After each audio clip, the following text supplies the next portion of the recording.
Welcome to the Soul of Menopause, where we're rewriting the narrative of this transformative journey. From the first hormonal whispers of perimenopause, through menopause and into postmenopause, we're challenging the traditional medical approach that often reduces women's experiences to a set of symptoms. This transition isn't about what we're losing, but who we're becoming.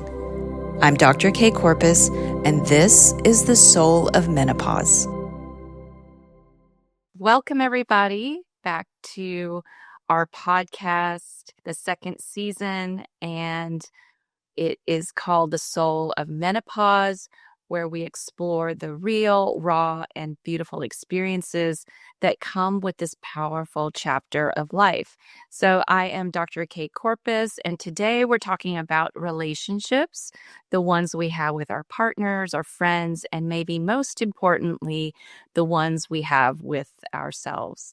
My guest today is Janet Weber, founder of Pure Joy Life Design. Janet's life work is rooted in a simple but radical belief that every single one of us is born with the right to know, give, and receive deep, authentic love. She sees love as essential, not just as a nice to have, but a basic ingredient of happiness, as vital as food and water. But if you've ever felt like the love is just out of reach, you've ever wondered why true partnerships seem so elusive, especially in midlife, you're not alone. Janet's story is one of grit and grace. She grew up in the shadow of trauma and loss, bottled self-doubt, and spent years learning how to love herself before she could fully open up to others. Eventually, after building a life she loved, a career as a coach, a beautiful family, a sense of purpose, she found herself asking why real, lasting partnerships still felt so hard to find. That search led her deeper into the patterns and beliefs that shape how we love, into the ways we can unknowingly block the very connection we yearn for. Today, Janet helps others untangle these patterns and discover what's possible when we stop waiting for love and start uncovering the barriers inside us. Whether you're partnered, single, or somewhere in between, this conversation is for anyone navigating the changes of midlife and menopause, when the relationship you have with yourself can be the most healing, transformative force of all. So settle in. We're about to get real about love, longing, and learning to come home to ourselves. So welcome, Janet, friend I'm really of our podcast. Thank you. I'm very excited for our conversation. You've been on our podcast before. You've been a coach of mine, particularly going through some relationship stuff, navigating my divorce, and I felt so lucky and just really grateful to have found you and your wisdom. And the big thing about it I got from our coaching was what we're going to talk about today, and what we touched on a few weeks ago is about our relationship to self, and what happens on the in the microcosm is expressed there in the macrocosm. So thank you for being here to discuss this, because I know during midlife there's a lot of this that comes up, and hoping to get more to the root of this issue. Absolutely. Yeah. I mean, I think that one of the opportunities and one of the gifts that menopause offers is that there's a way that if we've been putting our focus on other people and giving a lot of our attention to other people, children's partners, or, friends, like overgiving, like we leave ourselves, just completely off the table. And menopause, for some reason, there's an opportunity there. It really kind of forces us to look at ourselves and to start to listen more to our guidance and what our soul is calling us forward to. Absolutely. So let's start with your core belief. Why do you feel that love, both giving and receiving it, is as essential as food and water, especially during midlife? We're human, and we're actually born, and we're hardwired and soft-wired for connection. And the way our culture has been, it hasn't really supported connection. It has supported independence. And we've often felt, disconnected from other people. Uh, we grow up with often a lot of trauma, and we distrust other people. And we're trained to put our focus on other people and instead of ourselves. So it leaves us feeling isolated and lonely. We can be just as lonely in a relationship often as we are, if we're single. So I think I think this yearning for connection is just hardwired into us. Definitely it is.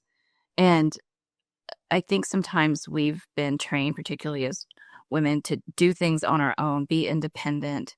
That's kind of the thing. It's like there's sort of these interesting messages, particularly as women, when we follow our careers and you can do this on your own and, this sort of independence and all of that, when if that's a core belief, it's to me, it feels that was kind of a big revelation for me of like, no, I want to be in partner. I choose to. It's not that I don't, I necessarily have to survive, but I think it is a core longing, if you will. Even, we put on this exterior of like, I'm tough, I can do it, I'm independent, and as I see some of my patients who are in their, 60s and 70s, also, it's kind of like the one thing that they've done everything in their life, and that's kind of the thing that they desire the most. And we are not taught, we have our society and our culture doesn't put any emphasis on it. So we aren't taught how to have good relationships with people. We aren't taught how to be in relationship. And it's the thing that most people want the most. And it's the thing that gets the least amount of attention in our education system and in our media and everything. Like no one teaches you that there's actually things that you need to develop in yourself in order to be in partnership. It doesn't just happen. We need to have a certain amount of development. And if you grew up with any kind of insecure attachment, that development is missing. And so, yeah, a big part of my work is helping people to get connected to themselves and learning to receive themselves, learning to actually receive. In order to receive from others, we need to first learn to receive from ourselves. It sounds weird, but I mean, that's kind of how we learn to be in partnership, is by being in a good relationship with ourselves. Like a good, healthy, loving, kind, generous, patient, forgiving relationship with ourselves. And that goes a long way. Absolutely. And so you've talked about your own struggles with love and belonging, starting from childhood, as you're saying. How did these early experiences shape your adult relationships with others and yourself? Well, the impact that it had on me was really very deep and layered because I had some trauma from both sides, both parents. And my father died when I was 13. He was sick for many, many years. And, obviously unavailable, emotionally unavailable. And then, so I developed a pattern of invisibility. And, the way it happened for me is the way it happens for many people. I put my focus on other people. I disappeared myself in relationship. I I was all about just trying to be who I thought other people wanted me to be. And what that does is when you disappear yourself like that in relationship, and when you make the other person more important, and when you make what they want and what they need more important, what it does is there's nobody there to love, really. we disappear ourselves to the point where we're almost discardable because there is no one there. There's no one creating a counterforce. We need someone to be, an equal. I mean, this is really the most ideal relationship, is when you have two people who are equals. And that doesn't mean equal in finances. It doesn't mean equal in a lot of ways that you would think of it. It means equal in power. Power in the sense of when we're underpowered in our relationship. It doesn't matter why we're underpowered. I mean, well, it matters why we're underpowered, but the reasons why we can feel underpowered are, many. But we need to be a force to be reckoned with. We need to show up. We need to be present. We need to be in the room. We need to be able to tell the truth. We need to be generous and kind and loving, but we also need to tell the truth about what it is we need, and in order to give the other person the opportunity to meet those needs. And if they're not willing to meet those needs, then that's, probably not a good person to try to create a life with. So when you disappear yourself, it sets up a very painful dynamic, and there's two losers. This is the thing, is it's not just the person that's disappearing themselves, because I've actually had the opportunity to be on both sides. It feels just as rotten to be the person who's has all the focus and is getting, all their needs met, and basically, I had actually had a man turn me into like a narcissistic type of person, and I'm definitely not a narcissistic type of person. But this is the power that we have. The power that we have is incredible. We are really and truly creating our experience, but not just a little bit, like 100%. And I know that that's a very controversial topic, but I have come to believe, after all these years of coaching and coaching people and my own experience, that we are 100% creating our experience. But that's the good news too, because then we can change it. That I was just about to say that, and that's what gives us the empowerment, is that is the good news, because you're not a victim of the situation. Like you can take control of that. So yeah, we're not a victim of others. Unless we are. I mean, I'm like, children definitely are, I mean, on the big scale, they are responsible because we choose our parents and all of that. But, I mean, I'm going to get myself in trouble here, because I know that some people will argue that. But the thing is, we're, on a level of form, yes, sometimes we, could be effective, but we're not, because there's more things operating behind the scenes than we realize. absolutely. I agree.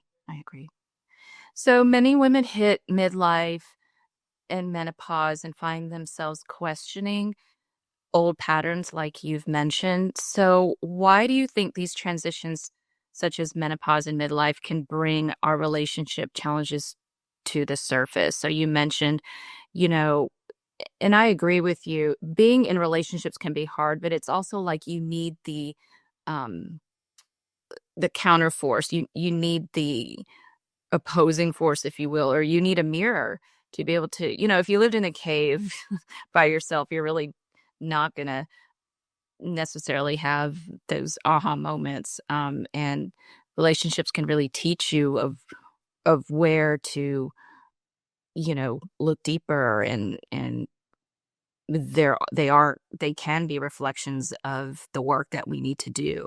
Absolutely. They not only can they be, but they are. They always are. They're always showing us where we still need to heal, where we still need to forgive ourselves, where we still need to grow.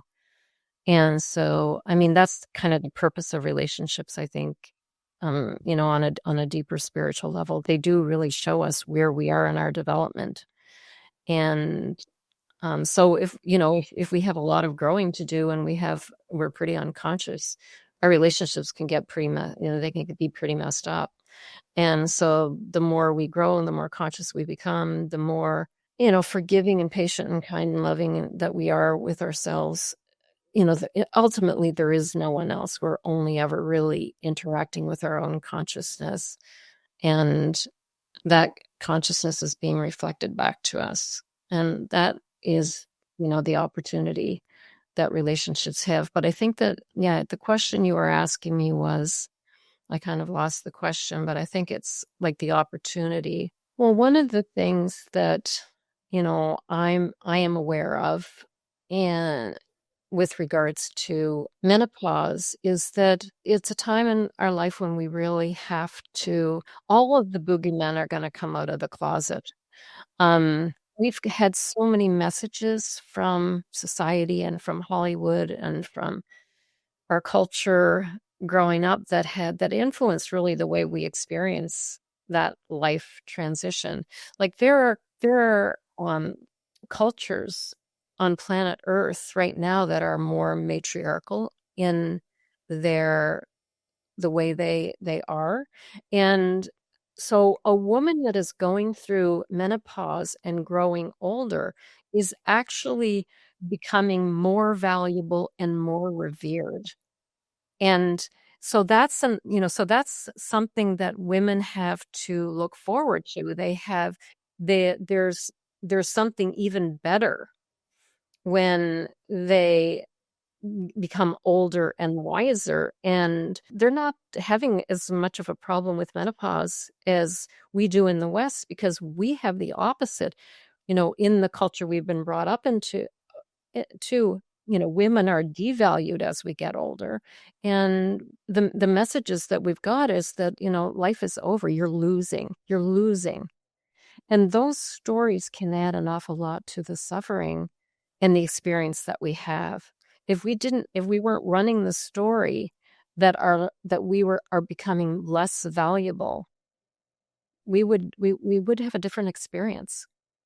Definitely. In midlife too, in menopause, I think there's almost this wall that we hit where we can't keep up that facade anymore. I mean, one, we're tired, our hormones change, and we really have to focus on self because we can't keep up the lifestyle that we've built the first 50, if you will. And so there is this sacred transition, which, I mean, there's a purpose to this, and what you said was to get to the truth, to like start peeling these layers and these things that we've accommodated, and we're just like, I can't anymore. I can't, and so the purpose of this perimenopausal, menopausal period transition is to get us to that more authentic self. And, a lot of women are like, they're different, and sometimes in relationships are like, if I knew what I knew then, I wouldn't have even, dated this person or, gone out with, much less marry them. So as you said, that is a gift. And if the relationship that you're in can, grow along with you, because I think we're different people than we were 20 years ago or 10 years ago or even 5 years ago. And, if the relationship can go at least in the same direction, I think that's a great thing. If both grow together, how we're forced almost to look at ourselves in midlife about who we really are, what we really want, minus maybe we're empty nesting and, we don't have to do all the daily things for our children anymore because they're a little bit more independent. We have a little bit more space and time to think about it and turn the question to ourselves at who am I? What do I need? What do I want? Yeah. The way that I see it is that I think the most important thing is that we are, being called to grow and change. And we need a partner. We don't need a partner who is on a similar growth trajectory, but we need a partner who is supportive of that. And I think that to me is the most important thing. Is it, can they hold the space for that growth, or are they threatened by it? And if they're threatened by it, then that's a problem. That's a big problem if they're threatened by it. I mean, there may be a way that can be resolved, but if it can't be resolved, then that's a problem. Yes, absolutely. And then You mentioned sometimes that it's not life or fate withholding love from us but ourselves. Can you share what that means? And what are some common ways you see people unknowingly block love or connection?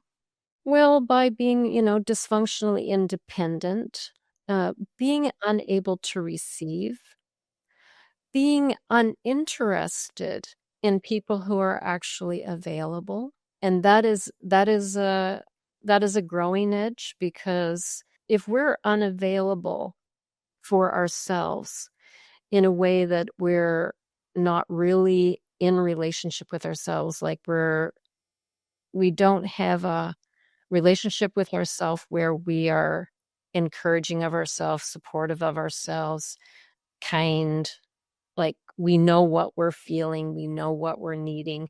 We're in our body. The body is a vehicle for information and for guidance, higher guidance. If we have a parent that, primarily a parent that we craved love from when we weren't getting love from, there was a way that we weren't, seen and heard. And we tend to be then attracted or drawn, or those are the people that elicit a sexual interest for us. And I guess it's kind of life's way of continuing, like, this is what you're working on, and don't forget, this is what you're working on. And remember, we wanted to get this sorted out, you know. And so we're drawn to those people. They remind us of that parent. And it's almost like, this time we're going to figure out how to get the love from them. This time we're gonna, and then we'll feel healed. Those younger cells in our body will feel finally, we'll get the love that we didn't get. And of course, that's a massive setup. And they're doing the same thing. There's a way that is a fit for their wounded childhood experience. And so the drama continues. It's just with a different face. It's not the parent anymore. It's a spouse. We tend to be, so we need to break that. I mean, ideally, you want to learn and grow out of that so that you can attract a partner who isn't going to necessarily re-wound you in the same way that you were wounded as a child. And so that takes development, and it takes, some work to recognize that pattern and break that pattern so that you're actually available for someone who is going to be more available, more loving, more supportive, more kind. That's one thing. Awesome. Thank you. So there's a lot of talk about self-love and self-acceptance. Could you define what that means to you? Absolutely, I would love to. So I think it's very confusing for people, self-love, because what does that really look like? What does that mean? I mean, it definitely is not. I mean, bubble baths and, you know, massages and, manicures and things like that can be an expression of self-love, but it's not really self-love. To me, self-love is when you're in relationship with yourself in a loving way.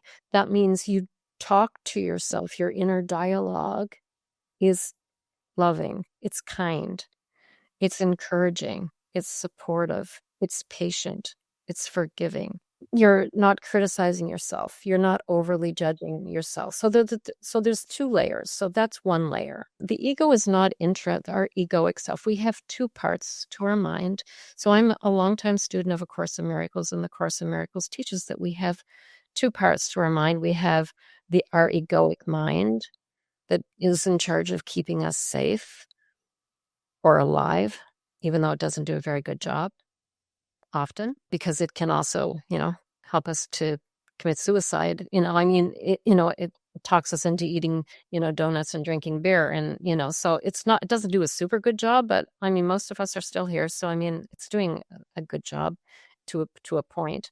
And then we have our right mind, the mind we share with God, and the mind that we share with our higher self, our true self. It's only part of our consciousness that is having this particular human experience. I mean, we are alive and well and experiencing life in all its glory in other dimensions. So the ego doesn't do a very good job of loving ourselves. And I think a lot of the trouble that people have is that they're trying to get their ego to love them. The ego is not interested in love. The ego doesn't know how to love, and it's not interested. It can pretend to be loving, and that can be helpful. That can be a bridge. It can be a bridge to self-love, but it's not real self-love. To me, real self-love is when we know ourselves as love. We know ourselves as our God self, our soul self, our true self. When we shift some of our consciousness away from just having a human experience through the eyes of the ego, and we start to have, and this is the opportunity that this time of life has, because we often do start to get more insistent messages from our higher guidance. We do start to get more urges that are coming from our soul. Our soul's like, we had a plan, remember? Let's get with the program type of thing. So that, but we have to, if we want to be happy, only if we want to be really healthy. I don't think we can live purely from the egoic mind and have a great life, because the ego is very limited in what it knows. It's only going to be drawing on the past. It doesn't know where you are meant to go. Being a human is kind of like being lost in a dense forest, and we can only see like a few steps in front of us. But our soul is on the top of the mountain, and it can see everything. It can see the lay of the land, and it's guiding us, go left, go right. And this is particularly helpful when it comes to finding a life partner, to, pay attention to our guidance, because if we're constantly overriding our guidance, we make it very hard for our guardian angels and our higher self to bring us the people that we're really going to grow with and be able to grow with and grow from. So self-love to me has to have that component, because I don't think we can really love ourselves in the way that will feel nourishing, truly nourishing, because our God self, I think that the biggest problem that we have is we feel separated from our source. And the healthiest relationships are the holiest relationships. And those are the relationships where we know the source, the true source of our sustenance, and we can share that with another person, and we can come back to that, and that can be the ground. I mean, we can share love, play, have play with other people and have love, but we don't want them to be our source, our soul source. We need other people, but it's very unfair to put other people in the position of being the source of our love and our sustenance in that way. Yeah, that's huge what you just said. And the work is to figure out how not to do that. Because that's what we think, and that's what we've been taught. That's what we've been taught. Mm-hmm. That codependent, kind this of. Person is going to solve your problems. They're going to make Mm-hmm. you happy, and they're going to make you feel loved. I can tell you, it doesn't matter. You can be with someone that loves you with all their heart. You will not feel that love. It won't fill you up if you're not doing if you're not doing it for yourself in partnership with creation. So we learn the ground rules, with ourself, and giving that to ourself first. So important. I don't know how, you can't skip this step, it's so important, and it's so good for health too, just a healthy body. Absolutely.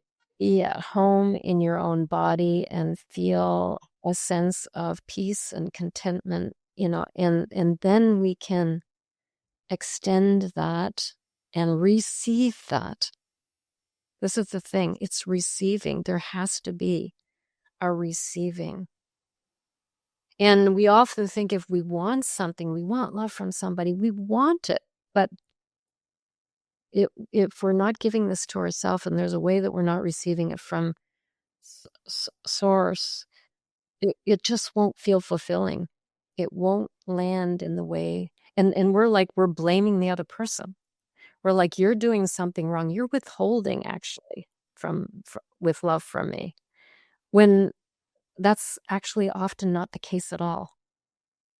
We're blocking the experience. So there's so much we can do, like in relationship. I mean, you can heal relationships that have been disconnected for years.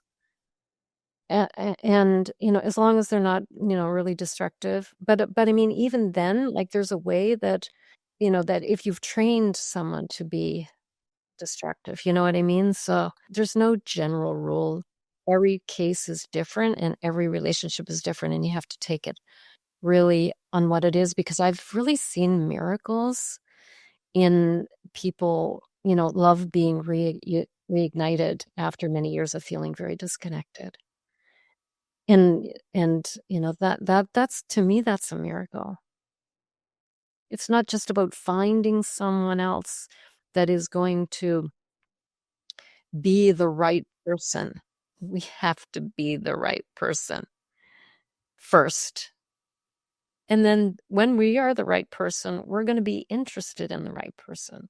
So, as the Course in Miracles defines, a miracle is the shift in perception. So is the shift in perception actually that what you're saying is this relationship to self and going? Yeah. Mhm. Yeah. We're projecting onto other people all the time our own level of consciousness, and often we're projecting onto other people what we don't like about ourselves. The parts of ourselves that we have rejected. I mean, this is not a new idea. This is a pretty well-established thing, but it is something that we haven't been really taught to look at a lot of. We can't love other people more than we love ourselves. And if we really don't love ourselves, if we're really mostly unloving to ourselves, we're not going to be more generous with someone else than we are with ourselves. We're going to see in them what we don't like about ourselves. So if we are super controlling, we're going to see them as super controlling. And we will only see them. We will only see the control. We will see it in them, but we won't see it in ourselves. And I had this experience myself of, I was left after a pretty long-term relationship, a 5-year relationship, and out of the blue, very unexpected for another woman, a younger woman. It was very painful. And I remember him telling me, he was going towards the end of the relationship. He was seeing a counselor, and he said, my counselor told me you're really controlling. And I was flattened. I'm like, you must be kidding. I'm controlling? You're the one that's controlling.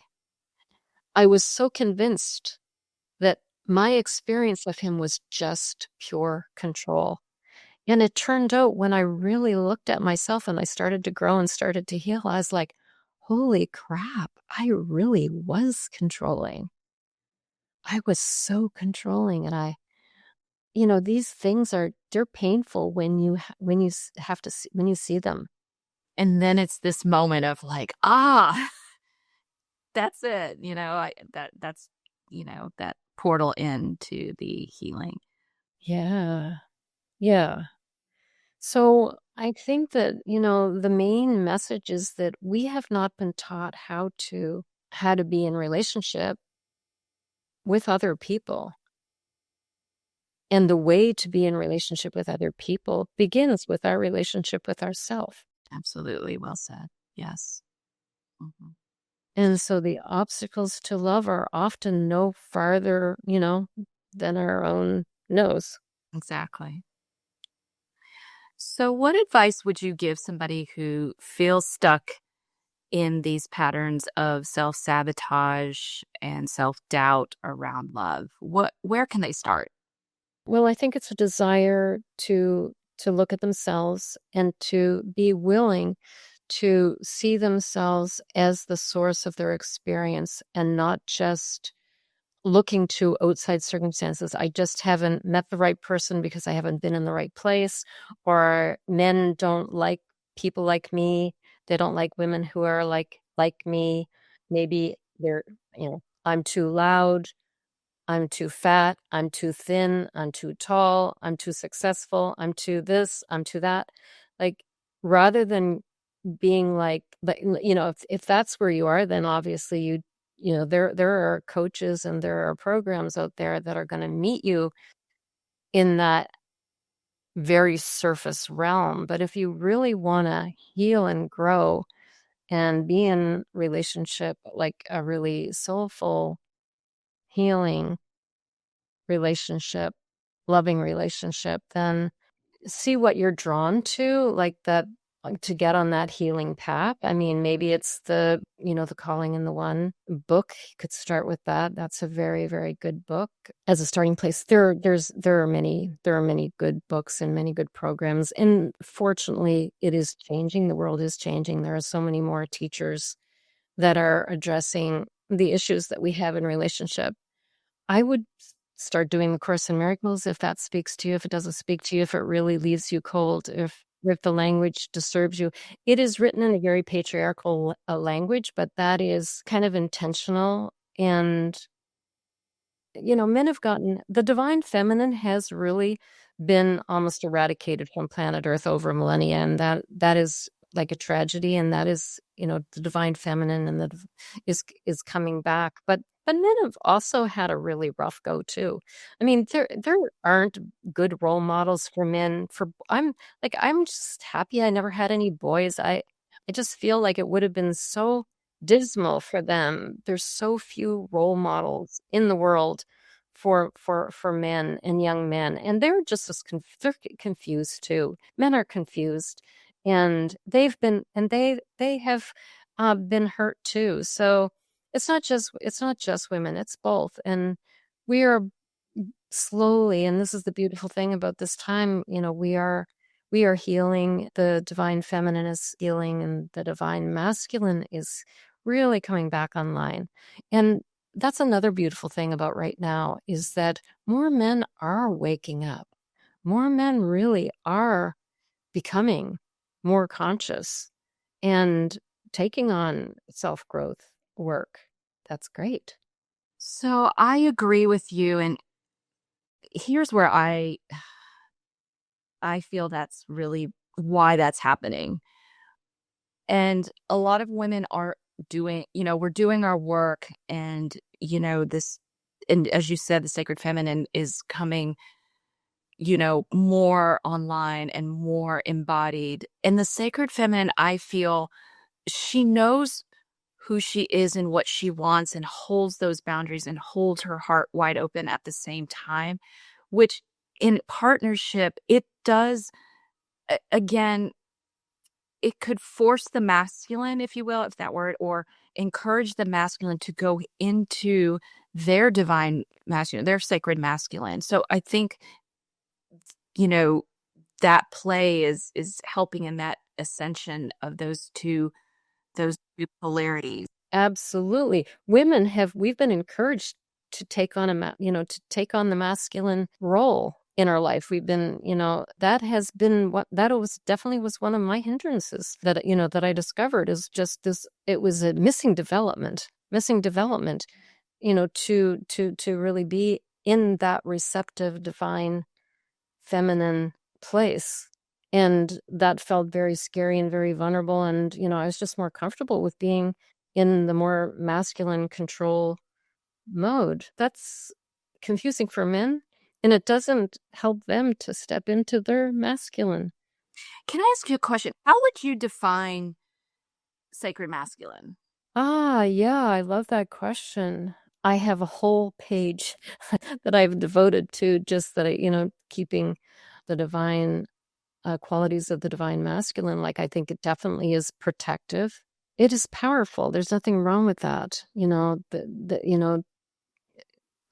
I'm not talking about the abuse of power. I'm talking about authentic power. We all need to embrace our authentic power. Obviously, it is action-oriented, more so than the feminine. So the reason why I asked you this, so my partner Rob and I, we were hiking yesterday, and this exact conversation came up, and he does men's work. And so I kind of like to challenge that a little bit. I'm like, well, what does that mean exactly? And so we came to this because for me, the thing that came up for me was the divine masculine, or the sacred masculine, can actually hold space for the sacred feminine. Because, and for me, what I've learned about coming into my own power, my own feminine power, I mean, there are, it's almost like the lioness. Sometimes she comes out and then sometimes she receives, and it's all aspects of who we are. It's not just, kind of being quiet and in the corner and receiving all the time. But, I feel like, if there are even communications of how I want to feel safe or protected, and the mere fact of asking for what I need, and the the divine masculine, the sacred masculine, being able to listen to that and hold that, integrate it and then act upon it, is also just this really awesome. To me, that feels really safe to not have to always be an agency of fixing and protecting and doing all of that, but holding kind of this solid container for the feminine chaos to actually happen. They're so quick fix and all that. It's like I kind of don't. Well, absolutely. Absolutely. Absolutely. And I think the power of the divine feminine is, our oracle nature. It's just like I just need to kind of like be in my spin and allow the intuition to come in and drop in when it needs to drop in. And, my partner to sort of like understand that that's what's happening to me right now, and not have to kind of go in and try to like fix it or organize it for me. You know what I mean? So Yeah. It's so important that that men have the permission to not have to jump into fix, and to be able to just hold the space. Yeah. I mean, that's missing development as well, and I think that, men can learn to do that. And it actually, I think, is a gift to them that they don't have to, fix everything. yeah, it almost have to be like, oh, what do I do for myself if what do I do? I have to do something. And yeah, it's sort of that retraining of those neural pathways and ways of being, which, we also have to do. So I love these conversations because it's so buried underneath that. And when we can bring that up and, make it more of regular conversation, people start to become aware. So I love it. Yeah, to be able to take a breath and just breathe and hold space for the other person's feelings is a really, really vital relationship skill. Like, if we're not okay with other people being dysregulated, or being having a difficult time, like being unhappy, or even unhappy with us or disappointed with us, then we're not going to be able to be authentic and tell the truth. And so this is a vital skill in relationship, to be just okay with the discomfort that comes up inside of us when other people are upset or angry or dysregulated or disappointed or unhappy, and to not go into reactive panic mode. So, I mean, everybody needs to get better at this, because we are relational beings, and we can, and especially I think women are typically more empathic, but a lot of men are very empathic too, and very sensitive. And my father was very empathic and very sensitive. So I have been actually attracted to men who are very sensitive and empathic. So this is not, this is, this holds, for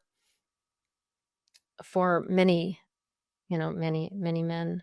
Absolutely. And bringing this back to menopause and midlife when, as we have these shifts going on, and that's when stuff hits the fan, and to have someone be able to hold that and understand that this sacred transition, it's going to last a little while, and there isn't a lot of fixing that can actually be done. This is something that she has to experience and go through, and to have a partner who could support that and understand and just say, yeah, I'm here, I'm listening, everything's going to be okay.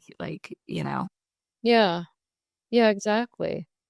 I mean, I think men go through their own type of menopause and menopause. Is that that's yeah. I think they do, and they often have the same stories that they're telling themselves that add to that suffering that we do. And I'm not going to be the man that I used to be. I'm not going to be, valued for, all of the things that, I've been used to being valued for. And that's difficult. That's difficult as well.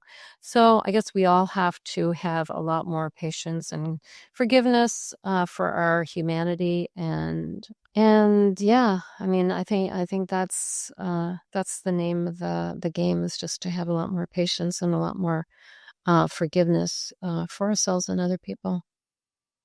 Absolutely. And that's just such great advice, because both sides are experiencing, similar things. That's kind of the thing about when you talk about humanity and being able to hold that.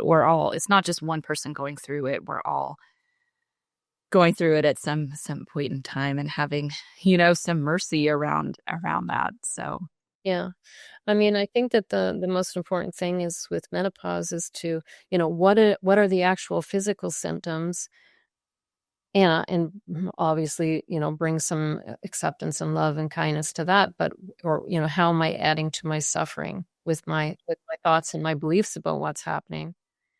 And, because like the Buddha said, 99% of our suffering, or I think he said 100%, but, a lot of our suffering is actually coming from the story that we're telling ourselves about what is happening. It's not actually what's happening. So, Janet, for listeners who want to learn more about your work or connect with you directly, what's the best place to find you? Well, they can go to my website. They can go to janetweber.com. We'll take them there, or purejoylifedesign.com is my website, and that's probably the best way to get in touch with me. And I'm happy if anybody would like to reach out. I'm always happy to do a consultation, a free consultation with anybody, to see if they feel like we might be a good fit. And I love helping people through all kinds of life transitions, and definitely healing our lives when it comes to partnership and romantic partnership, and all kinds of relationships, truthfully. So yeah. Yes, and you're phenomenal at it. So thank you for the work that you do in the world. So thank you so much for being here again, and let's connect again soon. Today's conversation is just one thread in the larger tapestry of our shared experience. Help us spread the word. If this episode resonated with you, share it with a friend, rate us on your favorite podcast platform, or tag us on social media. We're at Corpus MD, and we want to build a community that transforms how we understand this incredible life stage. Find more resources and connect with us at kcorpusmd.com. Trust your body, embrace your wisdom. I'm Dr. K, and this is the Soul of Medicine podcast.